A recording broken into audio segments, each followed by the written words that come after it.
Mga master, okay lang bang? Huwag niyong skip ang mga ad sa aking mga video kung okay lang mga master. Salamat sa solid na suporta po. Yon, what's up mga masters? Nandito na naman tayo sa panibagong araw, panibagong kabanata na naman ang pagsasama-samahan natin ngayon guys.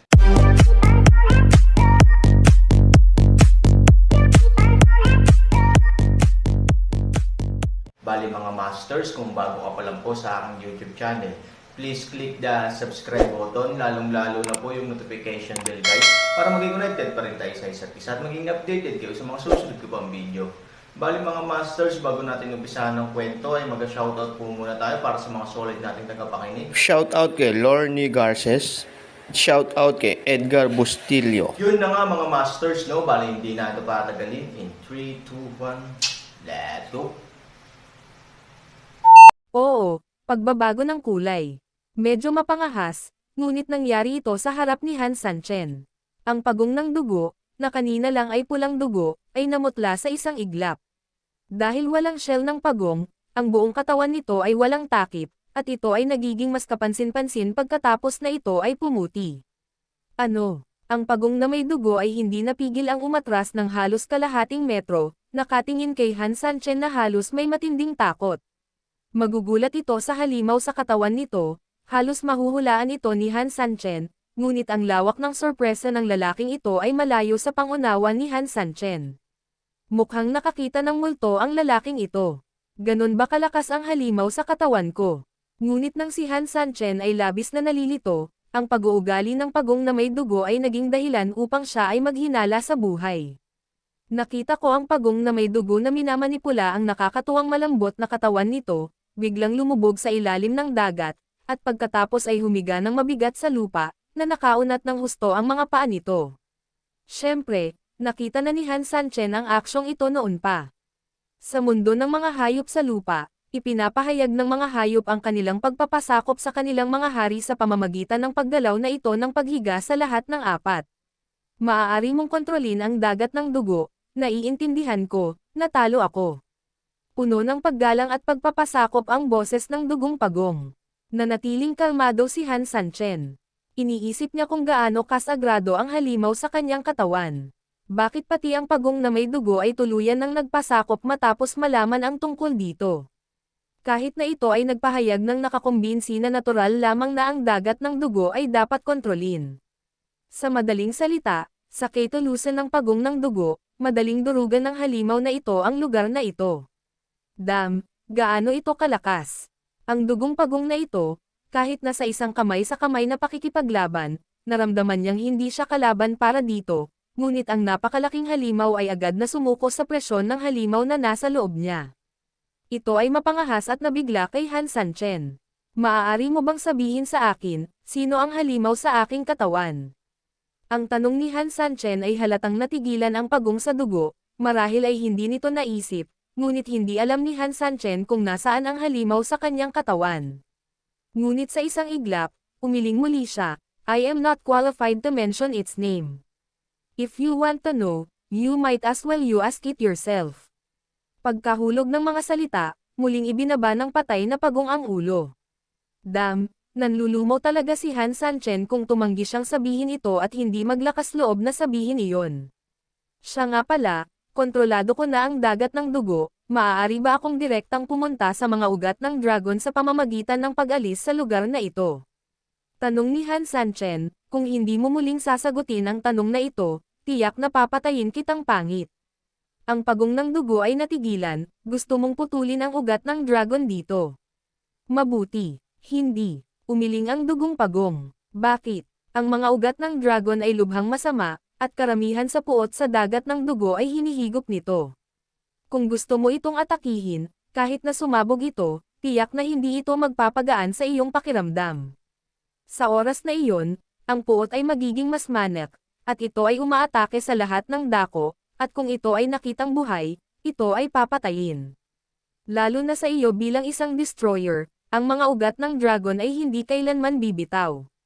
Ang mga ganyang pag-uugali ay talagang walang pinagkaiba sa gamo-gamo hanggang sa apoy. Ang mga ugat ng dragon ay papatayin ng iyong katawan na parang apoy, ngunit ang mga ugat ng dragon ay tiyak na susunugan ang iyong katawan na parang apoy. Alam kong, umiiral ito sa iyong katawan, ngunit ang puot ay palaging naiiba sa masamang espiritu. Sa oras na iyon, ang mga kahihinatnan ay maaaring hindi maisip. Oh, siya nga pala, at, pagdating ng panahon, ang puot na ito ay hindi lamang magdudulot ng malubhang pinsala sa iyo, ngunit sa parehong oras, ito ay kakalat sa buong lungsod. Sa madaling salita, ang buong lungsod ay ililibing kasama nito. Hindi nagsalita si Han Sanchen, bahagyang nakakunot ang kanyang mga kilay. Naunawaan niya, sa madaling salita, ang ugat ng dragon ay isang bomba. Hanggat ikaw mismo ang humipon nito, ikaw ay sasabog sa pira-piraso. Ito ay hindi masuwayan. Ngunit ang problema, kung hindi niya sisirain ang mga ugat ng dragon, ang mga lalaking nakaitim na ito ay halos walang natural na kaaway. Hindi lamang siya at ang iba pa ang papatayin nila, kundi ang buong bayan ng lungsod ay maaaring mas masahol pa sa kamatayan. Ang gumalaw ay mamatay, at ang hindi gumalaw ay mamatay din. Isa lang itong nakamamatay na problema. Tsaka sabi nung guy, hostility. Kahit na nagawa ni Han Sanchen na makapasa sa pagsubok at mapanatili ang kanyang katawan, ngunit ang bagay na ito ay magpapagulong-gulong sa halimaw sa kanyang katawan, at hindi niya ito makokontrol sa oras na iyon, at kahit na, may posibilidad na ma-invade nito ng baligtad. Sa pagkakataong ito, maging si Han Sanchen ay medyo naliligaw. Parang kahit anong punta mo, dead end na. Ang pinsala ng mga ugat ng dragon ay kitang-kita sa lahat. Hindi ako nangangaral sa iyo, ikaw ay nasa dagat ng dugo, at dapat mong mas alam kaysa sa akin kung ano ang mga dagat ng dugong ito. I'm not a sage, but I'm definitely not the kind of person who is full of evil. I can't bear this way of killing other people. Kaya, hindi ako natatakot na sabihin sa iyo na kahit na ang ugat ng dragon ay isang matigas na buto, ako, si Han Sanchen, ay kakagatin pa rin ito ng husto kung kagatin ko ang ngiping ito. Hindi kita papatayin, umalis ka na. Pagkaraang bumagsak ang mga salita, bahagyang gumalaw ang kamay ni Han Sanchen, at pagkatapos, biglang naramdaman ng pagong na ang dagat ng dugo sa paligid niya ay hindi na umaatake sa kanya. Ang pagong na may dugo ay hindi umalis, ngunit nanatili sa kinaroroonan nito, na may isang pares ng mga mata na nakatutok kay Han Sanchen. Ano, gusto mo magbago isip ko? Sabi ni Han Sanchen. Ang dahilan kung bakit hindi pinatay ang pagong ng dugo ay dahil din sa walang subjective na kamalayan ang pagong ng dugo sa pananakit ng mga tao, ginagawa lamang nito ang tungkulin bilang tagapag-alaga ng hayop sa dagat ng dugo. At saka, kahit walang shell ang blood turtle, isa pa rin itong makapangyarihang halimaw. Kung talagang gusto niyang patayin siya, kailangang magpumigla si Han Sanchen. Mahalagang sirain ang mga ugat ng dragon ngayon, kaya hindi na kailangang mag-aksaya ng pagsisikap dito. May tanong pa ako, sabi ulit ng dugong pagong. Wala akong masyadong oras. Ang dagat ba ng dugo ay kontrolado mo, o ito ba ay isang banta? Mula sa pananaw ng pagong na may dugo, mayroong lalaking iyon sa katawan ni Han Sanchen. Naturally, ang dagat ng dugo ay hindi ng ahas na madaling masira, at kahit na sa isang tiyak na lawak, ang dagat ng dugo ay susubukan na lumayo kay Han Sanchen hanggat maaari. Pagkatapos ng lahat, sa sobrang malapit, ang dagat ng dugo ay magpapahigop lamang sa mas malakas na lalaki.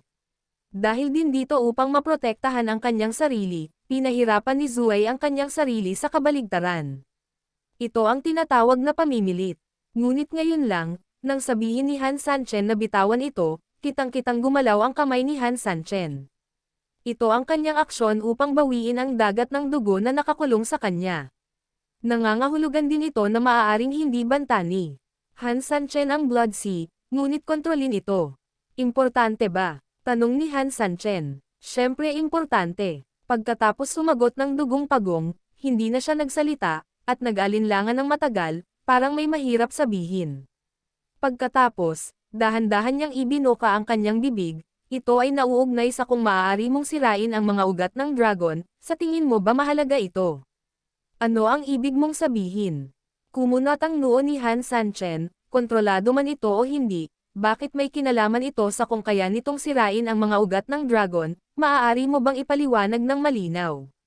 Sagutin mo muna ako, sabi ng Blood Turtle. Hindi ito inisip ni Han Sanchen, ang dagat ng dugo ay hindi ko pinagbantaan, ngunit kinokontrol ko.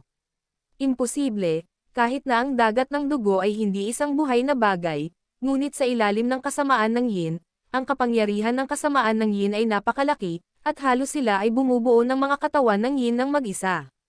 Ang mga katawan ng yin ay may kamalayan at may isang tiyak na IQ. Ito rin ang dahilan kung bakit ang Blood Sea ay maaaring maglabas ng mga halimaw na may iba't ibang antas upang lumaban ayon sa iba't ibang tao, alam kung paano gamitin ang lahat ng pinakamahusay.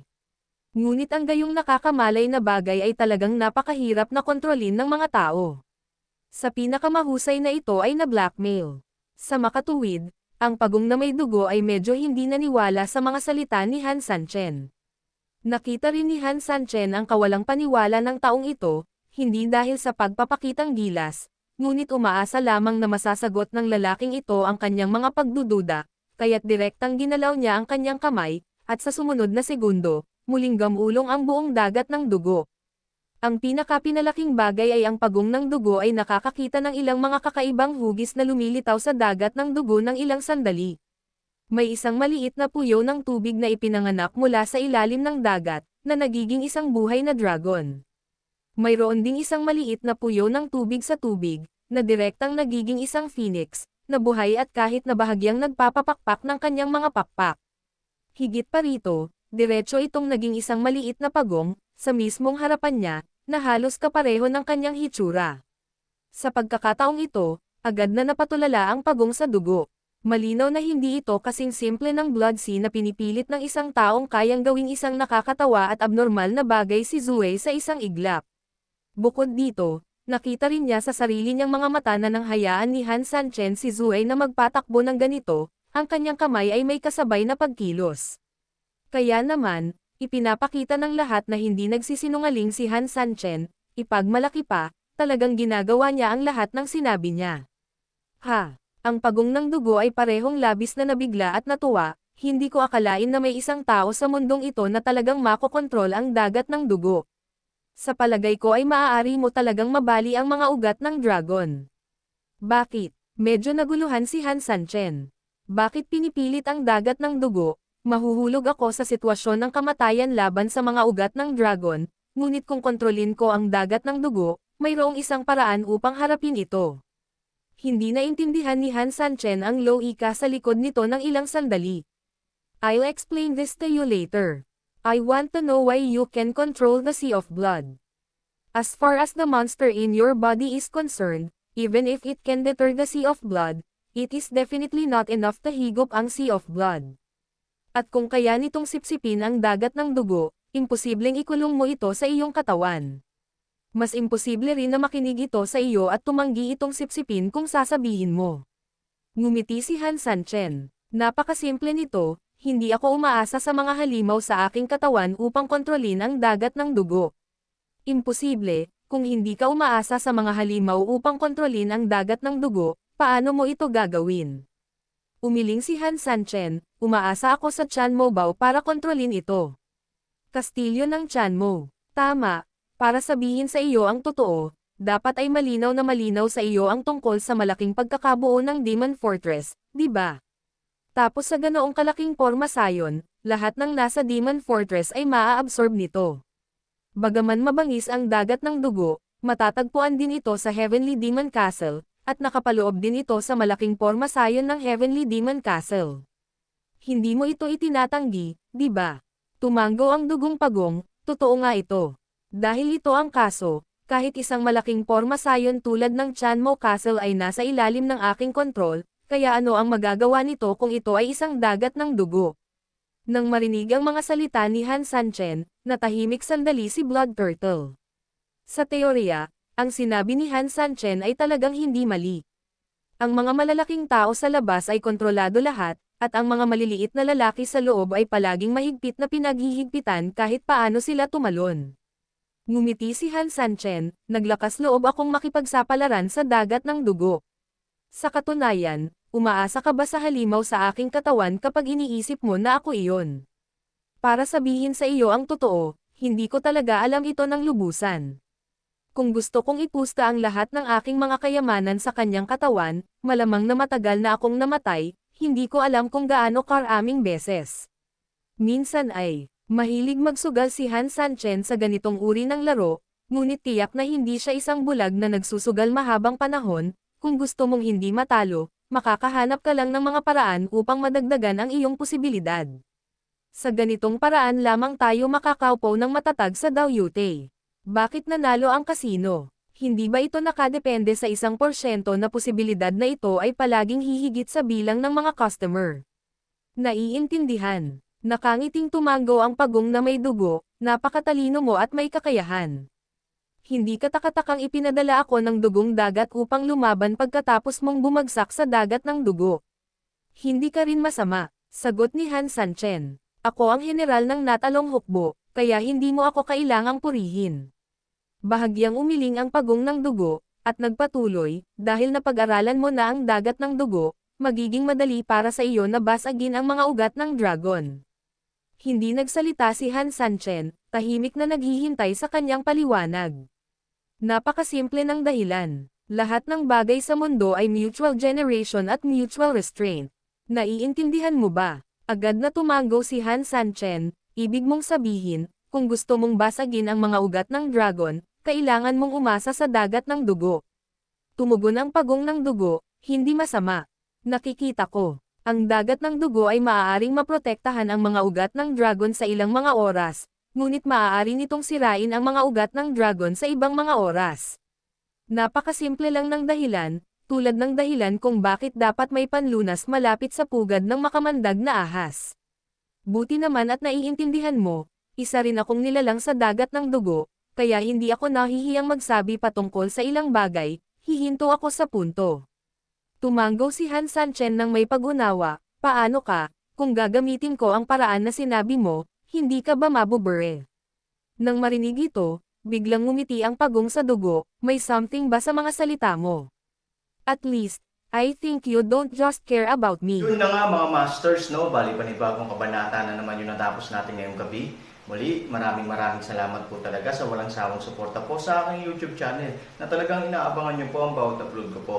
Bali mga masters, magkita-kita ulit po tayo bukas ng gabi at ngayon po ay magpapaalam po muna tayo. Bali mga masters, bye-bye!